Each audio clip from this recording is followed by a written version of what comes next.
ئەگەرچی ڕێکەوتن لەسەر هێنانە ئارای ئاگربەست کراوە بەڵام هێشتاش تا کاتی تۆمارکردنی ئەم بەرنامەیە لێرە و لەوێی هەرێمی ناگۆرنۆ کاراباخدا شەڕ هەر بەردەوامە. شەڕ لە هەموو بەرەکانەوە هەیە. ئازەربایجان لە هەموو لایەنێکەوە بەهێزە و دوژمن ناچار دەکەین بۆ ئاشتی و ئەمەش ئامانجە سەرەکیەکەیە. نیشانمانداون لە مەیدانەکانی شەڕدا سەر دەکەوین بە هەمان شێوەش لە مەیدانی نێونەتەوەی و سیاسیشدا. بینیان هیچ هێزێک نییە لە جیهاندا لەسەر ڕێ ڕاست لامان بدات. ئێمە سەر دەکەوین و خاکی خۆمان دەگێڕێینەوە. ئەمە دوا دەرفەتەوە بگەڕێەوە بۆ دانوستاندن. زانیاریەکان لە ئەرمینیاوە ئاماژە بەوە دەکەن کە هێزی تر بێجگە لە هێزە سەربازیەکانی ئازەربایجان بەشدارن لەم شەڕەدا.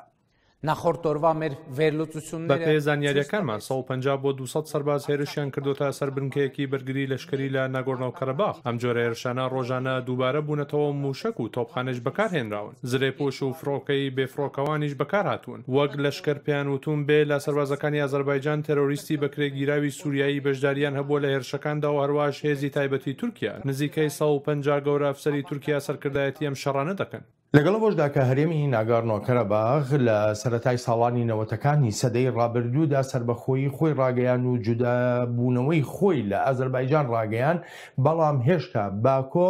هەر بڕوای وایە کە ناگارنۆ کاراباخ بەشێکە لە ئازەربایجان. قەراباخ ئازەربایجانdır. قەراباخ ئازەربایجانە. پێویستە هەموو کەسێک ئەمە بزانێت بەوانەشەوە کە ئەمڕۆ لە ئەرمینیادا لە دەسەڵاتدان. پێیان دەڵێمەوە ئەگەر جارێکی تر فێڵ و تەڵەکە بکەن دوای وتوێژەکانی مۆسکۆ ئەوە پەشیمان دەبنەوە. ئێمە خاکی خۆمان دەسێنینەوە جا بە ئاشتی بێدیان بە شەڕ. ئەمەش هیچ گومانێکی تێدا نییە. دەمانەوێت بە ئاشتیانە بیکەین، فەرمونون با بە ئاشتیانە چارەسەری بکەین. ئێمە دوا دەرفەت دەدەین بە ئەرمینیا. پشت بە هیچ کەسێک مەبەستن کەس یارمەتیتان نادات. ئەرمینیا لەبەردەم ئێمەدا هیچ هێزی نییە. ئەرمینیا لەبەردەم ئێمەدا لەسەر چۆکە. ئێمە بە خوێنی شەهیدەکان ئەرمینیامان هێناوەتە سەر چۆک. بەشی هەرە زۆری دانیشتوانی هەرێمی ناگۆرنۆ کاراباخ بریتین لە ئەرمینیاییەکان. هەر بۆیەشە ئەرمینیا داکۆچێکی سەرسەختانە لەگەلی خۆی دەکا لە هەرێمەی جیهاندا.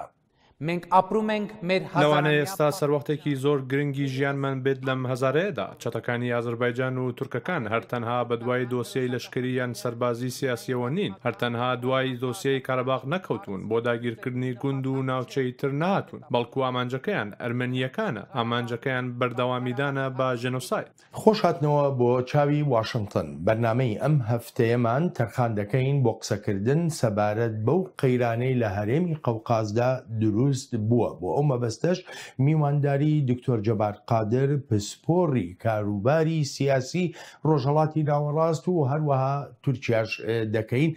دکتۆر جەبار، سەرەتا زۆر سوپاس بۆ ئامادەبوونت. یەکەم پرسیاریشم ئەوەیە لەگەڵەوەدا کە زیاتر لە 30 ساڵە وەکو بڵێ جۆرێک لە ئارامی دروست بوو لەو هەرێمەدا لە ناگۆرنۆ کاراباخ بە تایبەتی لە نێوان ئازەربایجان و ئەرمینیادا شەڕەکان ڕاگیرابوون، بەڵام شەڕەکانی ئەم چەند هەفتەی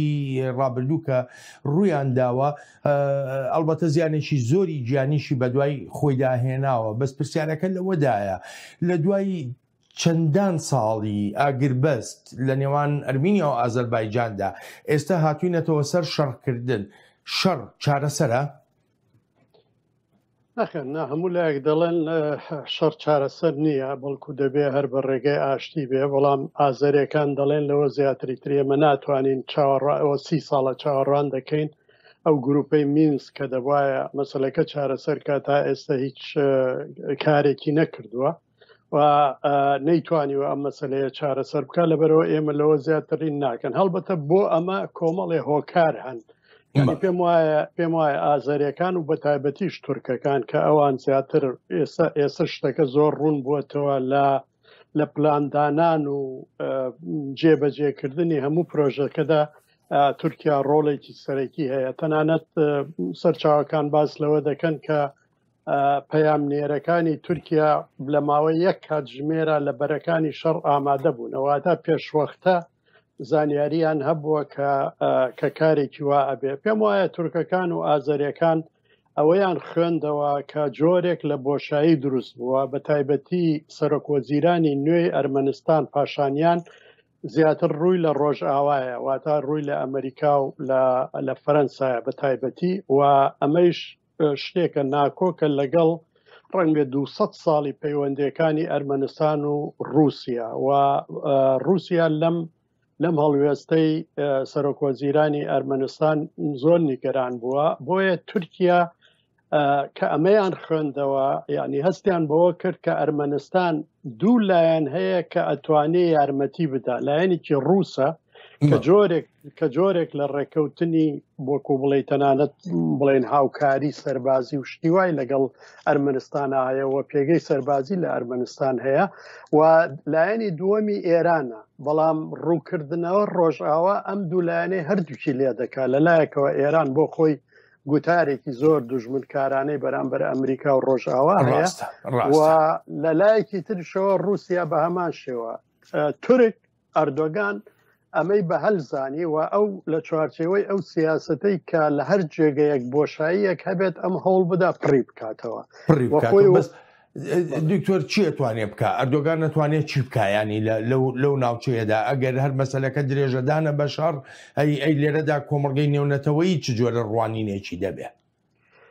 کۆمەلگەی نێونەتەوەی کاردانەوەیەکی وای نەداوە و ئازەریەکان ئێستا باوەڕیان زیاتر بە خۆیان هەیە چەکی زۆریان کڕیوە و پارە و ئیمکانیاتیان هەیە لەلایەن ژمارەی دانیشتوانەوە سێ ئەوەنەی ئەرمەنستانن و ئەرمەنستان بەبێ هاوکاری رووسیا ناتوانێت بۆ ماوەیەکی زۆر دوور و درێژ ئەم شەڕە بەردەوام کە ئازەربایجان شەڵبەتە زۆر ناتوانێت ماوەیەکی دوور و درێژ لەبەرەوە دەیانەوێت لە ماوەیەکی زۆر کورتە بەس بە گوێرەی هەواڵەکان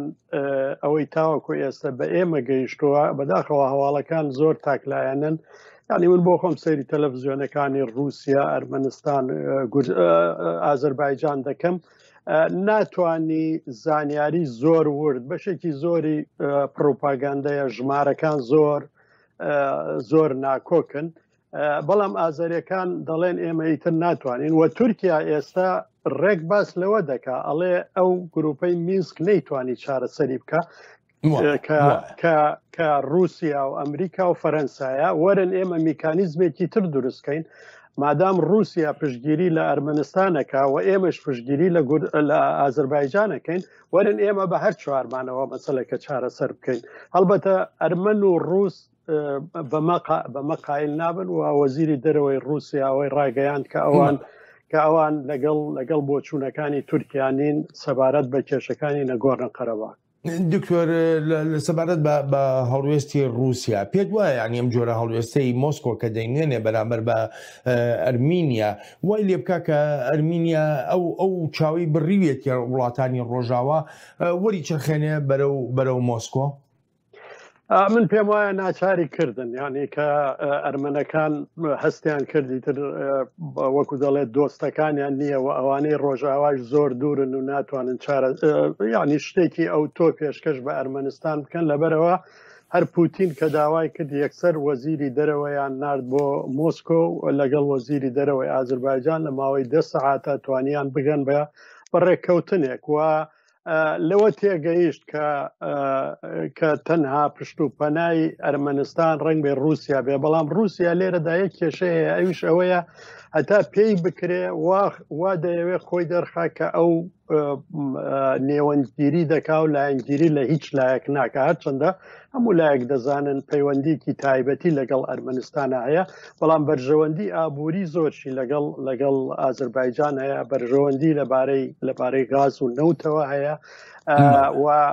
و بەرژەوەندی ئاسایشی هەیە لەگەڵ ئازەربایجان چونکە مەسەڵەن رووسیا ئەو ناوچانەی کەفقازی سەر بە رووسیا هیچ سنوورێکیان لەگەڵ ئەرمەنستانە نییە بەڵام لەگەڵ ئازەربایجانە سنووریانێ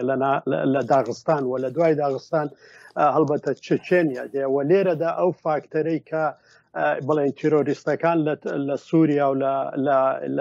لە لیبیاوە کە دەهێنرێنە ئەوە مەترسێکی زۆر گەورەیە بۆ رووسیا و حسابێکی زۆر گەورەی بۆکە ئەو مەترسیەیە کە لە لای رووسیا دروستە بێ وای لێ دەکات جارێکی کە پێداچوونەوەی بە هەڵوێستەکانی خۆیدا بکە بە تایبەتی لەم دۆسەی شەڕەدا و نەهێڵە شەڕەکە لەمەی زیاتر کە ڕووی داوە زیاتر پەرەپسەنێ ئەوان هەوڵەدەن یعنی زیاتر پەرە نەسێنێ و هەمیشە بانگی لە هەردوو لاکەن تەنانەت ئەمڕۆ جارێکی تر وەزیری دەرەوەی رووسیا لەگەڵ وەزیری دەرەوەی ئەرمینیا قسەیان کردووە و باسییان لەوە کردووە دەبێت ڕێککەوتنەکە کە ڕێککەوتنێکی ڕاگررتنی ئاگربەستە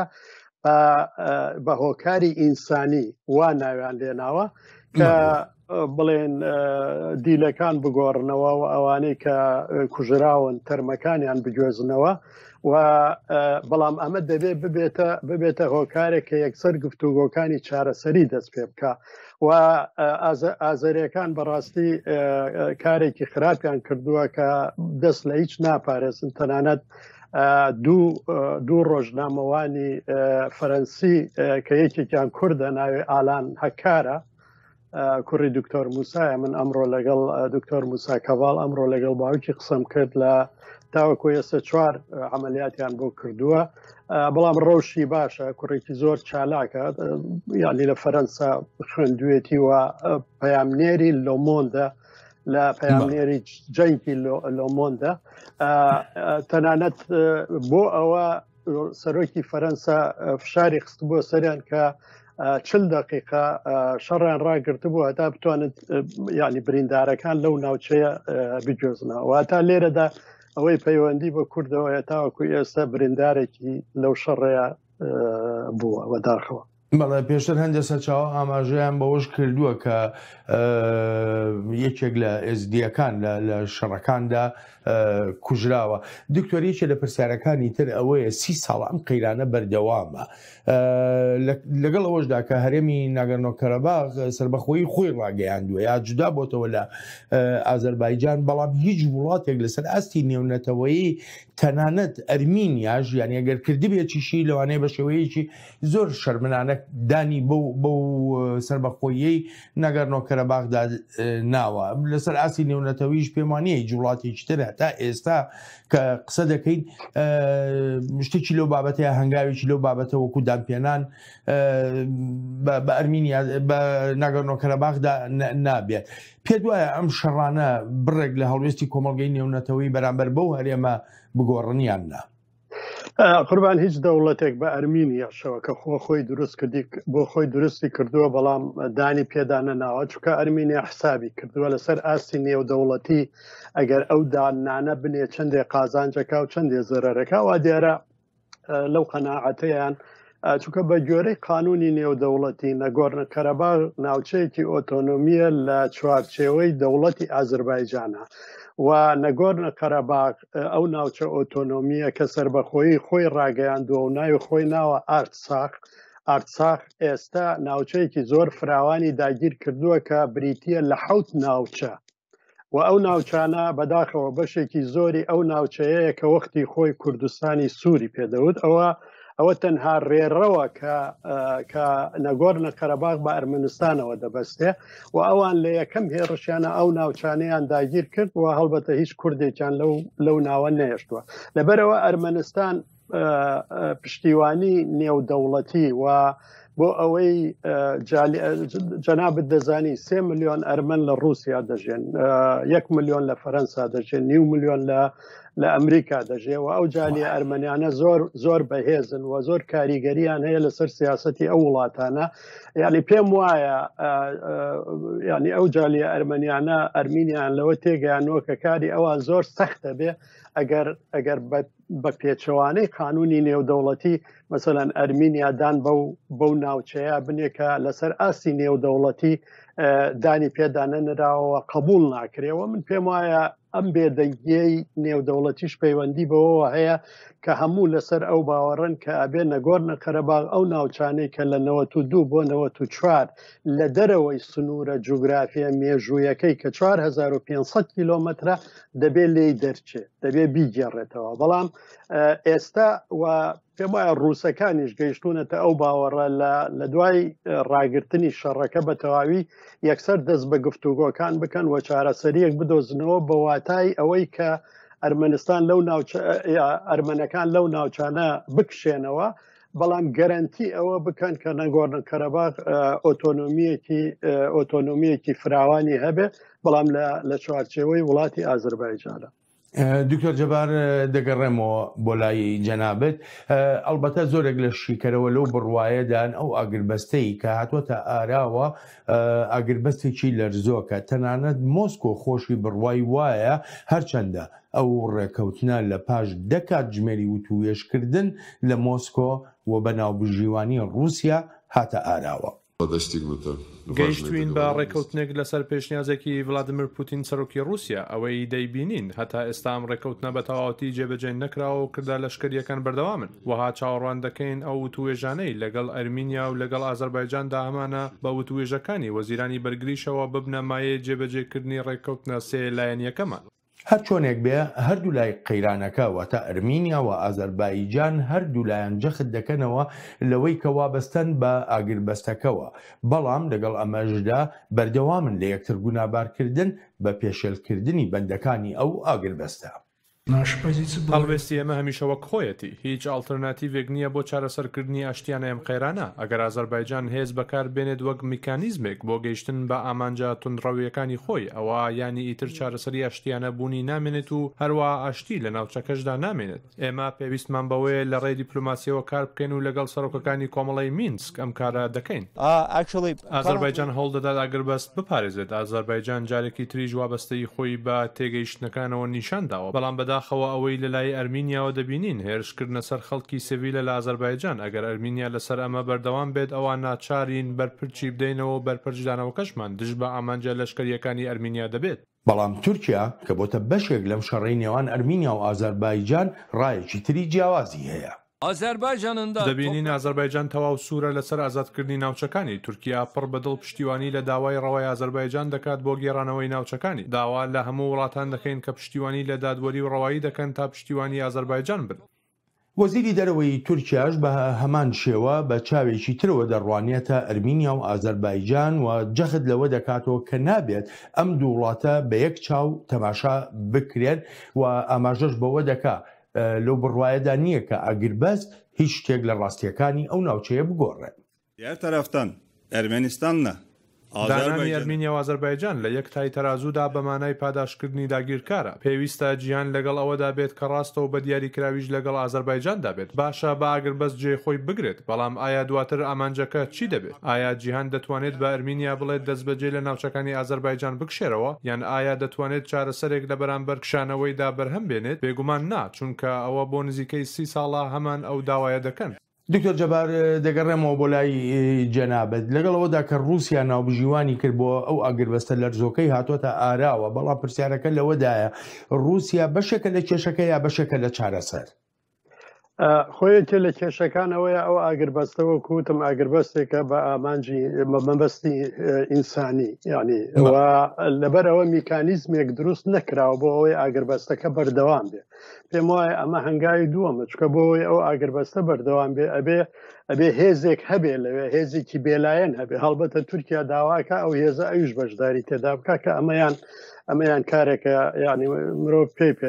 دەتوانێت پێی پێ بکەنێ چکە بۆ تورکیا بۆ خۆی لایەنگرە ینی ئەوە نییە کە بتوانێت وەکو هێزێکی بەڵام پێم وایە ڕووسەکان لە هەوڵی ئەوەدان کە میکانیزمێک دروست بکەن بۆ ئەوەی ئاگربەستەکە درێژە بکێشێ و بتوانن گفتوگۆکان لە چوارچێوەی گروپی مینسکە دەست پێ بکەنەوە. دکتۆر یەکی لە پرسیارەکانی تر ئەوەیە هاوکێشەیەکی سید لەم شەڕانەدا دروست بووە. تورکیا کە یەکێکە لە جەبسەرەکانی جیهانی ئیسلامی سوننە دێ پشتیوانی لە ئازەربایجانی شیعە دەکا لە کاتێکا کۆماری ئیسلامی ئێران کە دەوڵەتێکی شیعەگەرایە پشتیوانی زیاتر ئەرمینیایە با بڵم بەلای ئەرمینیادا دای دەشکێنێ چ فاکتەرێکە چ ڕەهەندێکە وای کردووە ئەم جۆرە هاوکێشە سەیرە دروست بێ؟ وڵێ ئەوە جارێکی تر ئەو ڕاستیە دەرەخە کە ئەم وڵاتانە مەسلەی ئیسلامەوانە بەڕاستی تەنها کە پێویستیان پێ بێ بەکارێنین ئەگینا مەسەلە نەتەوەیەکان و یعنی ئەتنیکیەکان ڕۆلی سەرەکی دەبینێت. تورکیا سەرۆکی پێشووی ئازەربایجان کە باوکی ئەم ئیلهام عەلیەف بۆ حەیدەر عەلیەف دەیوت ئێمە یەک نەتەوەین لە دوو دەوڵەتدا ئێستا ئەوە دروشمی زۆربەی ئازەریەکان و تورکەکانیشە کە ئێمە یەک نەتەوەین واتە لەباری ئەتنیکیەوە هەرچەندە ئەوە مەسەلەیەکی زۆر دوور و درێژە ئایا ئازەریەکان چەندێ بە خزمایەتی دەگەن بە تورک و ئایا ئازەریەکان لەسەر فترەیەکی مێژوویە زمانەکەیان گۆڕاو بۆ زمانێکی تورکی وە بۆ خۆیان خەڵکێکی یا ئێرانی یا قەفقازی یا شتیوا بوونە بەرحاڵ ئەمە بابەتێکە لە دەرەوەی قسەکانی ئێمەیە ئێران ماوەی لە دوای ڕوخانی یەکێتی سۆڤێت ئێرانەکان هەوڵیاندا لە ئازربایجانە بە حکمی ئەوەی کە لەلایەنی مەزهبی و نزیکن پێگەیەکی زۆر گەورەیان بەدەستێنا بەڵام تورکەکان لە دواییدا توانیان بەڕاستی ئێرانیەکان لەوێ ڕاماڵن و هیچ کاریگەریەکیان نەبێەوە ئێمە دەبێت ئەو ڕاستێش بزانین لە ئێرانە بە پێی ئازەریەکان 25-30 ملیۆن ئازەری لە ئێرانە دەژێن و ئەمە تەنانەت کە مانگی 6 ئەوها جارێکی تر هەندێک شەڕ و شوڕ لەسەر سنوورەکان بوو لە تەهران کۆمەڵێک ئازەری بۆ پشتگیری لە ئازربایجان خۆپیشاندانیان کردو بۆ وڵات زۆریان لێ گیران لەبەرەوە ئەم جارە تاوەکو ئێستا هیچ شتێکی وان نابینێ بەڵام ئەوە ڕاستە ئێران لە دوو لایەنەوە دەترسێت لە لایەکەوە ئەوەی کە هەڵبەتە تورکیا کە پێگەی لەوێ بەهێز بێ ئەوە جۆرێک لە ناهاوسەنگی دروستەکە و لە لایەکی تریشەوە مەترسی هەرە گەورە بۆ ئێران ئەوەیە کە ئەو تیرۆریستە ئیسلامیانەی سووریا و لیبیا و ئەوانە بێنە سەر سنوورەکانی ئەمەش خاڵێکی گرنگە و ڕۆحانی لەگەڵ پوتینە زۆر بەڕاشکاوی باسی ئەمەیان کردووە و زۆر نیگەرانن لەوەی کە تورکیا ئەو تیرۆریستانە لە هەموو شوێنانەوە دێنێەوە لەوێدا کۆیان دەکاتەوە ئەمانش کە لەوێدا کۆبوو بنەوە و بۆ ماوەیەک لەوێمان دەتوانن ینی ئەزمونونەکانی پێشوو ئەوەی دەرخستووە دەتوانن چی ئاژاوەیە کوچی کێشەیەک لەو ناوە بنێنەوە. دکتۆر لە وەڵامی پرسیارێکی پێشووتردا باس لەوە کرد کە رووسیا نیگەرانی هەیە بە تایبەتی لە بەرامبەر هێنان و بردننی و جموجۆڵی ئەو تێرۆریستانی کە تورکیا وەکو دەگوترێ هێناوی نیەتە ناوچەکەوە بەڵام پرسیارەکە لەوەدایە ئێستا بۆ نمونە تورکیا لە لیبیا تورکیا لە سووریا تورکیا لە عێراقدا تورکیا لە ڕۆژهەڵاتی دەریایی ناوەڕاستدا ئەم هەموو جموجۆڵەی هەیە نیگەرانی لەسەر ئاستی نێونەتەوەیش دروست کردووە تورکیا پشت بە چی ئەم هەنگاوانە دەنێ؟ من پێ وایە ینی تورکیا ئێستا وەک بڵێ ئیستراتیژیەتێکیانێ ئەو استراتیژیەتە لە کاتی ئەحمەد داودۆغڵودا باس لەوە دەکرا کە لە ڕێگەی هێزی نەرمەوە بتوانن کاریگەری تورکیا بە تایبەتی کاریگەری ئیسلامی سیاسی تورکیا ئیسلام بە مۆدێلە تورکیەکەی و کاریگەری لەو وڵاتانەی کە کاتی خۆی بەشێک لە ئیمپراتۆریەتی عوسمانی بوونە بتوان ئەو کاریگەریە دروست بکەن و تورکیا لەم ڕێگەیەوە ببێ بە هێزێکی گەورە لە دنیاە و دنیا حسابی بە بکە وە خاوەن بڕیار بێ لە چارەسەری کێشەکانە بەڵام دواتر ئەردۆگان وەکو هەموو دیکتاتۆرێک ئەوە لە کەلەیدا کە نەخێر ئەو بۆ خۆی بەهێز ئەو مەسەلەیە چارەسەرەکە بەڵام پرۆژەکانی شکستی هێنا لە بەهاری عەرەبیدا شکستێکی گەورەی خوارد کە ئەوەی ئەو خەونی پێوە دەبینی وەکو سەرکردەیەکی ئیخوان موسلیمین لە هەموو وڵاتانی عەرەبیە بڕۆ پێشوازی لێ بکرێ لە سووریا شکستی هێنا کە دەیوت دەچینە مزگەوتی ئەمەوی نوێژی جەژنە دەکەین لە لیبیا ئەو هێڵە سوورانەی بۆی دانرا نەیتوانی بچێ لە ڕۆژهەڵاتی دەریای ناوەڕاست لەگەڵ هەموو ئەو ئاژاوانەی کە دروست کرد بەڵام لە دواییدا ناچار بۆ بکشێتەوە ئێستا جارێکی تر وەکو دەڵێ بازاڕەکە گەرم دەکاتەوە لەگەڵ رووسایە لە قەوکاز دەیەوێ پێگەیەکی هەبێ بەڵام ئەو پێگەیە بە مەبەستی ئەوەی کە بتوانێت هەندێک شت لە رووسیا وەرگێ لە سووریا و لە لیبیا واتە رووسیا هەندێک تەنازولاتی پێشکەش بکە لە مەسلەی ئیدلبا و لە مەسلەی سووریا لە پشتگیری لە حەفتەر و لە حکوومەتی وفاقی لیبیا. دکتۆر بەڕای تۆ ئەوەی کە تورکیا لە رووسیای دەستکەوت لە سووریادا لە هەرێمی قەوقاز دەتوانێت هەمان دەستکەوتیە بێ؟ نەخێر من هیچ گومانم لەوە دانیەوە بە زانینی پاشخانی مێژووی ئەو ناوچەیە و ئامادەیی رووسیا چی وەکو دەوڵەتێک کە ئەو ناوچانە بەشێک بوون لێی لە ماوەی 200 ساڵی ڕابردووە وەچی ئێستا وەکو هێزێک کە خاوەن هێژیمۆنیە لەو ناوەیەوە هەموو ئەو وڵاتانش و هەموو ئەو سەرکردایەتی ئەو وڵاتانش ئەو ڕاستیە دەزانن و دەزانن هەتا کوێ دەتوانن وەکو دەڵێ بە پێچەوانەی داخوازیەکانی ڕوسیاوە بڕۆن و لەکوێ دەبێ بوەستن. بۆیە پێم وانە تورکیا دەتوانێت هەندێ بەرژەوەندی ئابووری هەندێ دروشمی ئێمە یەکنەتەوەین و دوو دەوڵەتمانەیە و هەندێ ینی دروشمی ناسیۆنالیستی و شتیوا ئەوانە بازاری پێگەر بکە و بەشێکی زۆرشی پەیوەندی بۆ ناوخۆ هەیە بە تایبەتی لەگەڵ ئەو هاوپەیمانیەی کە لەگەڵ دەوڵات باخچلیا دروستی کردووە ئەمە بەشێک لە وەکو دەڵێن لێکەوتەکانی ئەو هاوپەیمانیە کە دەبێ وەکو تورکێکی زۆر تندڕەوی ناسیۆنالیست لە هەموو جێگەیەکە کار بکەن. بەڵام پێم وایە ئەو کەرەستانە و ئەو فاکتەرانەی کە تورکیا بتوانێت ئەمەی پێجێبەجێ بکات پێی نییە و ناتوانێت. یعنی ئێستا یعنی سەیری لیرەی تورکی کە سەیری ڕێژەی بێکاری کە سەیری ئەو قەرزە زۆرانە بکە کە تورکیا و شەریکاتە تورکیەکان ناتوانن بیدەنەوە ئەمانە هەمووی جگە لە کێشەی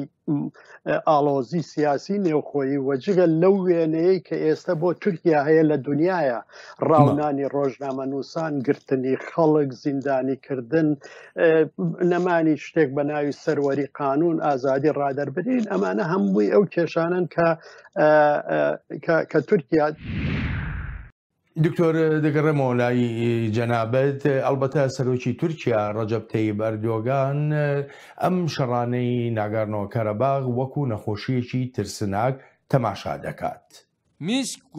کۆمەڵی مینسک تا ئێستا هیچ خواستێکی نیشان نەداوە بۆ چارەسەرکردنی ئەم کێشەیە. چارەسەرکردنی ئەم خێرانە کە بووە گانگرین ئەگەر دەربڕینێکی دروست بێت ئەوەیە کۆتایی بهێنرێت بە نزیکەی 30 ساڵ هەڵوێستی ڕق و نەخوازراوی ئەرمینیا چارەسەر لە کۆتایی هێنانە بەداگیرکاری. بەڵام زۆر وڵاتیش هەن لە جیهاندا کە تەواو پێچەوانەی ڕای تورکیایان هەیە وەکو وڵاتی یۆنان و داوای ئەوە دەکەن کە پێویستە سنوور بۆ تورکیا دابنرێ. خاڵی هاوبەش لە هەموو قەیران و ئاشوبەکانی ناوچەکەدا کێیە؟ لە ناگۆرنۆ و قەرەباخ، سووریا، عێراق، لیبیا، قۆبرس، باشووری ڕۆژهەڵاتی دەریای ناوەڕاست کێ؟ بێگومان خاڵە هاوبەشەکە تورکیایە. تورکیا وەک تێکدەرێکی ئاشتی و سەخەمگیری لە ناوچەکەدا ڕەفتار دەکات. ئەوەی تورکیا دەیکات دژی یاسای نێونەتەوەی و دژی هەموو بڕیارەکانی ئەنجومەنی ئەوروپاشە. گەورە کاربەدەستانی ئەرمینیاش بە هەمان شێوە لەوەتای ئەم قەیرانە دەستی پێکردووە جەخت دەکەنەوە لەوەی کە تورکیا ژمارەیەک ئامانجی تایبەتی خۆی هەیە و لێرەدا مەسەلەکە ناگۆرنۆ کاراباخ نییە. بەبێ هیچ گومانێک ئەوە هەرگیز زمانێکی وروژێنەر نییە کە دەڵێم سیاسەتی تورکیا بۆ درێژەدانە بە ژینۆسایدی ئەرمەنیەکان با سەیرێکی کارەکانی تورکیا بکەین لە دەریای ناوەڕاستدا لە لیبیا لە سووریا لە عێراق. لای من هیچ گومانێکی تێدا نییە کە درێژەدانە بە ژینۆسایدی ئەرمەنیەکان و هەروەش سیاسەتی دامەزرانەوەی ئیمپراتوریەتی تورکیایە. دکتۆر دەگەڕێمەوە بۆ لای جەنابەت لە چەند لێدوانێکی جیاوازدا سەرۆکوەزیری ئەرمینیا ئاماژە بەوە دەکات کە تورکیا دەخوازێ درێژە بە ژێنۆسایدی ئەرمینیەکان بداتەوە. ئەم لێدوانەی سەرۆکوەزیری ئەرمینیا چەندێ دروستە لە ڕووی پراکتیکیەوە؟ ئەو ڕەهەندی جێنۆسایدە ڕۆڵێکی گرنگە بینی لەو دوژمنایەتی لە نێوان تورکیا و ئەرمەن هەیە لە هەموو جێگەیەک لە دنیا چکە ئەرمەنەکان بەهۆی جینۆسایدەوە توانیانە کێشەی گەورە بۆ تورکیا دروستکەن. ئەو هەوڵەی ئەرمەنەکان لە ماوەی 100 ساڵی ڕابردووە بۆ بە جینۆساید ناساندنی کوشتاری ئەرمەنەکان لە ساڵی 1915 تورکیای هەراسان کردووە و لە زۆر جێگەدا ینی بووە بە تەگەرە لە بەردەم تورکیایە و تورکەکان ئەو ئازایەتیان نەبوو کە وەکو دەڵێ خۆیان لەو مەسەلە ڕزگار بکردایە بەوەی کە کۆماری تورکیا ئەسڵان لەسەر دژایەتی دەوڵەتی عوسمانی دروست بوو ئەوە شتێکە پەیوەندی بە دەوڵەتی عوسمانی و بە ئیتیحاد و تەرەقیوە هەیە. بەڵام ئەوەی تورکەکان کە بە ئاشکرا بانگ دەکەن کە هەر ئەرمەنێکیان دەست بکەوێ و بەو شێوەیەی کە پایتەختی ناگۆرنۆ کاراباخ بردومانەکەن ستیپانە کارت یعنی ئەوە ئاماژەیەکە کە دەست ناکەنەوە جیاوازی لە نێوان خەڵکی سیڤیل و لە نێوان شەڕکەرانە نابینن و هەر ئەرمەنێکیان دەست بکەوێ و هەڕەشەی ئەوادەن کە تەنانەت ئەرمەنەکانی تورکیا ترسیان لێ نیشتووە هەرچەندە حکوومەتی تورکیا ڕادەگەیەنێ کە گوایە 100,000 ئەرمەن لە تورکیان کە من گومانم هەیە لەو ژمارەیە پێم وایە ژمارەکە زۆر کەمترە و ئەرمەنەکان چەندین جار لە تورکیا تووشی کارەسات بوونە لە پەنجاکانە لە تەنانەت کاتی خۆی ئەم کێشەی ناگۆرنۆ قەرەباخ دەستی پێکرد لە ساڵی 1970 ئەرمەنەکان خۆپیشاندانیان دەکرد خۆپیشاندانی ئاشتیانەیان نەکرد داوایان نەکرد کە ناگۆرنۆ قەرەباخ ببێ بە بەشێک لە ئەرمەنستان کەچی ئازەریەکان هێڕشیان کردە سەر ئەرمەنەکان لە شارێک لە نزیکی 31 کیلۆمەتر 35 کیلۆمەتر سومگاییتی پێدەڵێن لە نزیک باکۆ و تاڵانیان کردن و وایان لێکردن هەمویان ئاوارە ببن لەبەرەوە ئەو دوشمنایەتیەی کە تورکایەتی بەرامبەر بە ئەرمەنەکان هەڵبەتە کاردانەوەی تونشی لای ئەرمەنەکان دروست کردووە و پێم وایە ینی هەتاوەکو هەوڵێک هەبوو کە ئێستا تورکیا ئەو ڕەهەندەی هەیە کە ئەوەندە فشار بخاتە سەر ئەرمەن کە دەست لەو مەسلەی جینۆسایدا هەڵگرن و ئیترواز لەوە بێنن لە دنیاە هەوڵی ئەوە بدەن هەموو وڵاتانی دنیا کوشتاری ئەرمەنەکان بە جینۆسای لە قەڵام بدەن. دکتۆر بۆ کورد چۆنە لەو ناوچەی جیهاندا بۆ خۆ دەزانیانی بە تایبەتی لەم چەند هەفتەی ڕابردوودا وتارێکی زۆر لەسەر ئەم بابەتە نووسرا کە باز لەوە دەکا هەندێکیان زۆر بە گەژبینیەوە دەڵێن بۆ نمونە ئەم ڕۆژەی کە ئێستا دروست بۆ دەبێتە مایەی هەڵسانەوەی کورد بە تایبەتی لەو ڕوانگەیی کە پێشتر لەو ناوچەیەدا کوردستانی سوور هەبووە جەنابەت چ جۆرە هەڵسەنگانیەکە هەیە پێت وایە ئەمە کارێکی وا بکات جارێکی کە کورد لەو ناوچەیەدا بکەوێتەوە سەر پێی خۆی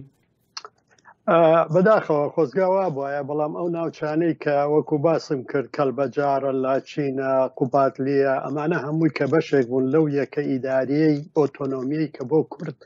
لە نێوان ساڵانی 1923 و 1929 دروستکرا ئەمانە دوایی لە ساڵی 29 بە پێی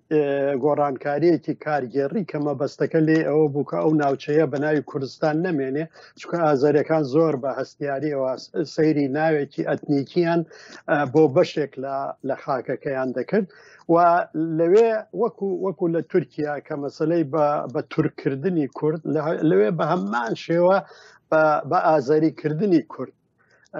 کە بۆ لە وەختێکە باس لە 300,000 کورد دەکرا لە ئازەربایجان بەڵام ساڵی 1970 ئازەریەکان بە فەرمی ڕایانگەیان بە گۆرەی سەرژمێری هیچ کەسێک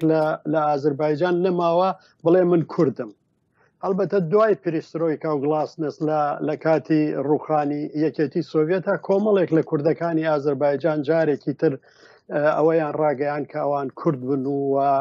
لەبەر ئەوەی کە چەوسێنراوەتەوە نەیانتوانی و خۆیان هین بکەن و هەندێک کۆمەڵە و شتی وایان دروست کرد بەڵام ئەو ناوچەیەی کە لە مێژوودا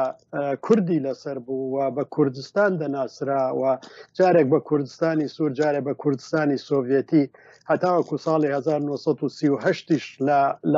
لە میدیای ڕووسیدا تەنانەت فلیمی دەکومنتاری دروستەکرا لەسەر کوردستانی سۆڤێتی بەڵام شتێک لەو بارەیەوە نەما هەموو ئەو کوردانەی لەوێ بوون لەگەڵ ئازەریەکانە ساڵی 1992 هەموو دەرکران لەلایەن ئەرمەنەکانەوە نەکەرەوە ئەرمەنەکان 30,000 کوردی موسڵمانی ئەرمەنستانیشیان دەرکرد کە هەمویان ناچار بوون یا بچن بۆ کازاخستان یا بۆ شارەکانی تریەوە لەبەرەوە پێم وایە کورد لەوێ تەنان هیچ کەسێک ئێستا باس لەوە ناکە ئەگەر ئەو ناوچانە بگەڕێنەوە دانیشتوانی بە کوردەکانیشەوە دەگەڕێنەوە و ئەو کوردانەی کە 30 ساڵە ئاوارن و زۆربەیان ئازەربایجان و ئەرمەنستانیان بەجێهێشتووە من بۆ خۆم باوەڕ ناکەم جارێکی تر بتوانن بگەڕێنەوە بۆ ئەو ناوچانە و ئەمە شەڕی کورد نییەوە پێم وانە ینی کورد هەوڵەدا خۆی بکە بە تەرەف لە زۆر شەڕە ئەمە شەڕ نییە ئەو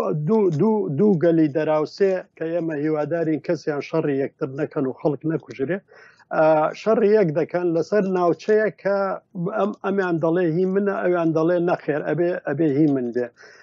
بۆیە تێ هەڵقورتانی کورد لە مەسەلەیە ینی پێم وایە کارێکی زۆر نابەجێەوە تاوەکو ئێستش وەکوتم لەو ڕۆژنامە نووسە ئازایە کە کوڕێکی زۆر گەنجی چالاکە زیاتر من ئاگام لێ نیە هەڵبەتە ئەرمەنەکان یەکێک دەرەکەن لە ئەندامی پەرلەمانی ئەرمەنستان بە ناوی کوردەوە قسە دەکا ئەوە شتێکە تەبەن لە چوارچێوەی سیاسەتی ئەو دەوڵەتانەی ئەمرۆ تێدەگا ڕنگ بێ ئازەریەکانیش هەرچەندە ڕنگ بێت ئەردۆگان ڕێگەی ئەوەشیان پێنەدا تەنان ئەگەر چکە کۆمەڵەیە کوردی هەیە لە ئازربایجان خۆتوانن ئەوانش بیانێن لەسەر تەلەڤزیۆن بڵێن ئێمە لەو ناوچەیە بوونێ و دەرکراین وشتیوە بەڵام ئازەریەکانیش وەکو تورکەکان لەبارەی ئەتنیکیوە ئەوەندە تندڕەون ئەوەندە ناسیۆنالیستن تەنانەت بۆ مەبەستێکی وایش ئامادە نین کوردێک بێنە پێشەوە دان بەوەدا بنێن کە کورد لە وڵاتەکەی ئەوانە هەیە. دکتۆرەگەر بێت و ئەم قەیرانە زیاتر پەرە بە فەرمی ڕابگەیەنرێکە ئاگربەستەکەش تەنانەت نەیتوانی ڕەوشەکە هێور بکاتەوە ڕوسیا بە ئەندازەیەکی زیاتر هاتە ناو قەیرانەکەەوە پێت وایە ئەمە کارێکی وا بکە کە ئەمریکاش بچێتە ئەو قەیرانەوە ببێتە بەشێک لەو کێشە و گرفتانەی کە هەن. ئەمریکا و فەرەنسا ئامادەیان هەیە لە چوارچێوەی گروپی مینسکە و ئەوان هەموویاندان بەوەدا دەنێن ئەمە ناوچەیەکی نفوزی ڕوسیە لە ماوەی 200 ساڵی ڕابردووە لەبەرەوە پێم وانە ئەمریکیەکان ئەوان لە ململانەی نێودەوڵەتیە لەسەر ئاستی نێودەوڵەتی زۆر باش لە بەرژەوەندەکانی یەک تێدەگەن و هیچیان هەوڵ نادا وەکو دەڵێ هەنگاوێکی وا مەترسیدار بنێ کە کێشەیەکی گەورە دروستکە لەبەرەوە پێم وانە ئەمریکەکان هەوڵ بدەن لەوێدا ئەمریکەکان پێگەیان هەیە هەڵبەتە لە ڕێگەی گاز و نەوت و شتی ئازربایجانەوە کۆمەڵێک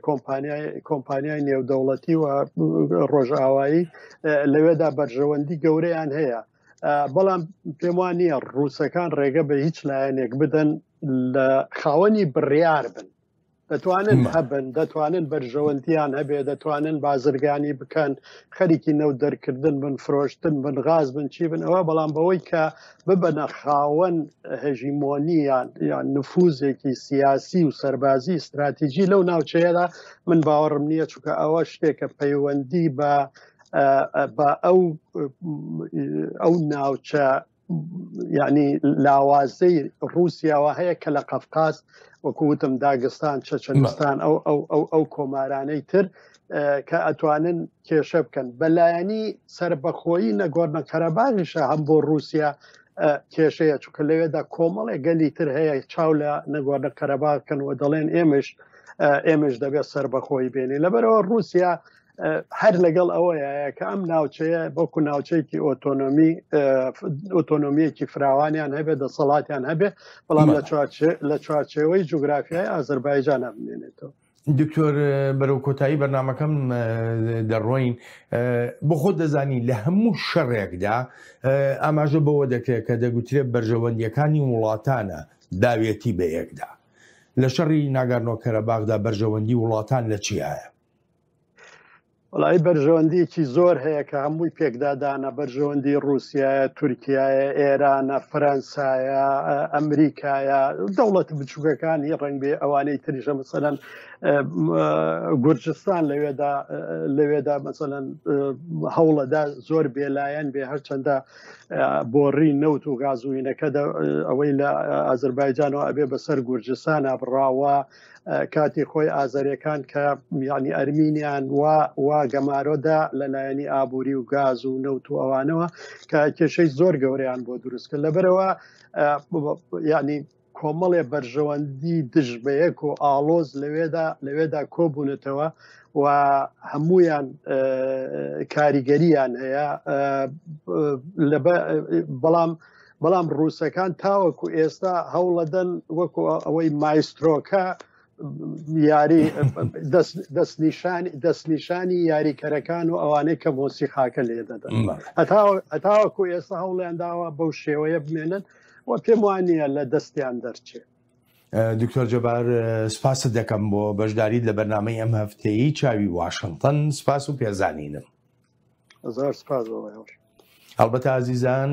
سوپاسی بێپایانم بۆ ئێوەی خۆشەویستە کاتە ئێستا لەگەڵماندا ماونەتەوە تا بەرنامەی داهاتوو ڕێز و خۆشەویستی ستافی بەرنامە هەروەها هی خۆیشم بەڵێن ساڵح پەسەند بفەرمونون هەر لە خۆشیە جێتان بێڵین.